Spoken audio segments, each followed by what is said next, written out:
La Oumma de YouTube, que la paix soit sur vous. Qu'est-ce que la prière du voyageur? Comment l'accomplir? À partir de quel moment je me considère comme étant en voyage? Et si je suis en voyage, pendant combien de temps je peux accomplir la prière du voyageur? Voilà autant de questions que vous vous êtes sûrement déjà posées et que je vous propose d'éclaircir dans cette vidéo, alors restez avec moi.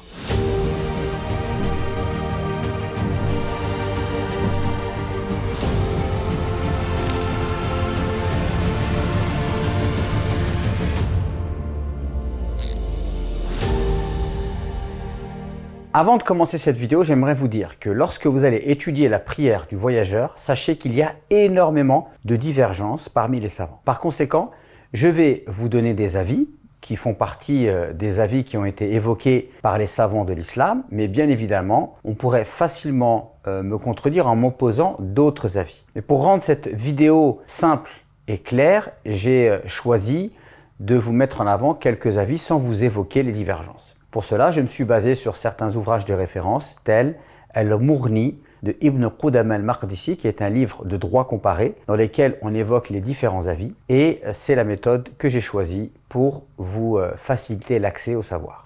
Alors, première question que je vous propose d'élucider, à partir de quand je me considère en voyage? Pour les écoles de jurisprudence sunnite, souvent on associe le voyage à une distance, notamment chez les malikites. À partir du moment où vous parcourez 80 km, vous êtes considéré comme étant en voyage. Pour certains savants comme Ibn Taymiyyah, le voyage n'est pas associé à une distance, car il n'y a aucun texte qui permet de l'affirmer avec clarté, mais cela relève de l'urf, c'est-à-dire des habitudes et des coutumes.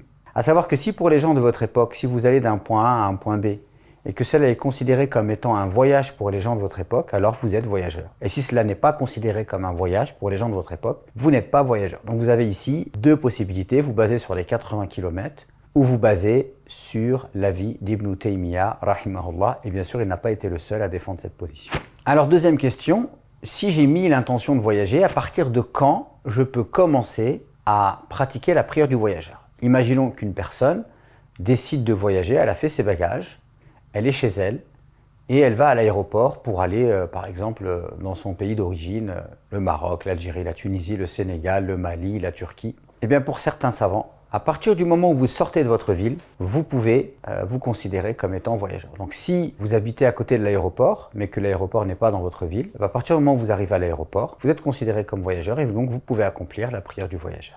Autre question, quel est le statut de la prière du voyageur? Pour les savants de l'islam, qui ont divergé sur cette question, le statut de la prière du voyageur va du statut d'obligation au statut de fortement recommandé. Donc, il est au minimum fortement préférable d'accomplir la prière du voyageur à partir du moment où vous êtes considéré comme étant voyageur. En quoi consiste la prière du voyageur? La prière du voyageur consiste à raccourcir les prières, c'est-à-dire toutes les prières qui sont composées de 4 rak'at, vous pouvez les raccourcir en 2 rak'at, c'est-à-dire la prière du Dhuhr, la prière du Asr et la prière du Isha.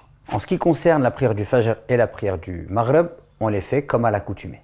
Il y a également la possibilité pour le voyageur, en plus de raccourcir les prières, de les regrouper. Et à ce moment-là, le voyageur pourra faire la prière du Dhuhr accompagnée de celle du Asr et la prière du Maghrib accompagnée de celle du Isha. Alors comment ça se passe concrètement? Imaginez que l'heure du Dhuhr est 14 h, que l'heure du Asr est 18 h et que l'heure du Maghrib est 22 h. Alors vous avez de 14 h jusqu'à 22 h pour faire la prière du Dhuhr et la prière du Asr ensemble au moment où cela vous arrange le plus. Comment vous faites? Vous avez la possibilité de faire l'adhan, si vous êtes en groupe par exemple, parce que vous pouvez faire la prière en groupe. Ensuite, vous faites le petit appel à la prière et vous faites 2 rak'at pour le Dhuhr. Ensuite, vous vous levez tout de suite après la prière, vous refaites l'iqama et vous refaites 2 rak'at pour la prière du Asr. Et pour la prière du Maghrib, c'est la même chose avec celle du Isha. Vous avez la possibilité d'accomplir la prière du Maghrib avec celle du Isha dès le Maghrib, on appelle ça Jama'at Taqdim, c'est-à-dire qu'on va regrouper les prières mais avant l'heure du Isha, ou alors Jama'at Ta'khir, c'est-à-dire on va regrouper l'heure du Maghrib et du Isha mais après être rentré dans l'heure de la prière du Isha. Et là aussi, vous avez la possibilité de regrouper ces prières, donc 3 rak'at, vous faites le Maghrib, ensuite vous vous levez directement et vous faites la prière du Isha et vous avez pour cela la possibilité de le faire à partir du moment où vous rentrez dans l'heure du Maghrib jusqu'à la fin de l'accomplissement de la prière du Isha. Alors sachez qu'il y a deux types de voyageurs. Il y a le voyageur qui est sur la route, al-musafir sa'iran, c'est-à-dire celui qui est sur la route. Imaginez que quelqu'un prenne la décision de voyager à pied de Paris à Marseille. Donc tant qu'il est sur la route, eh bien, il est considéré comme voyageur. Et à ce moment-là, il n'y a pas de limite. Même s'il met 6 mois pour arriver à pied à Marseille, eh bien, pendant les 6 mois, il pourra raccourcir la prière. Et comme il est sur la route, il pourra également, il est préférable pour lui aussi de les regrouper. Ensuite, il y a le Musafir Nazilan. Musafir Nazilan, c'est celui qui arrive à la destination choisie. Donc, il voulait arriver à Marseille, il arrive à Marseille. Quand il arrive à Marseille, il est encore voyageur. Et là, il a la possibilité de raccourcir les prières, mais il est préférable pour lui de ne pas les regrouper, mais il a la possibilité de les regrouper s'il en a besoin, parce qu'il est fatigué, parce qu'il est occupé. Autre question, pendant combien de temps, lorsque vous arrivez à destination, vous allez pouvoir accomplir la prière du voyageur? Eh bien, pour une majorité de savants, mais il y a beaucoup de divergences sur cette question, lorsque vous arrivez dans un endroit et que vous avez l'intention d'y séjourner plus de 3 jours et de 3 nuits complètes, sans compter le jour d'arrivée et le jour de départ, alors vous êtes considéré comme résident et donc vous ne pouvez pas accomplir la prière du voyageur. Par contre, si vous arrivez avec l'intention de résider moins de 3 jours et de 3 nuits, alors vous êtes considéré comme voyageur.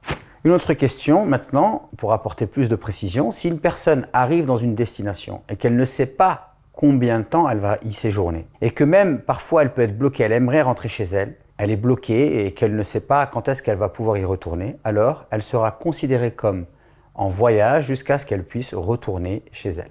Enfin, pour celles et ceux qui font des voyages pour aller dans un appartement ou une maison qu'ils ont acheté dans le pays d'origine de leurs parents, alors à partir du moment où ils arrivent chez eux, ils ne sont plus considérés comme étant en voyage. J'espère que cette vidéo vous sera profitable. Si vous avez d'autres questions, n'hésitez surtout pas à me les poser en commentaire. J'essaierai d'y répondre dans la mesure du possible. Et je vous dis à très bientôt pour de nouvelles vidéos.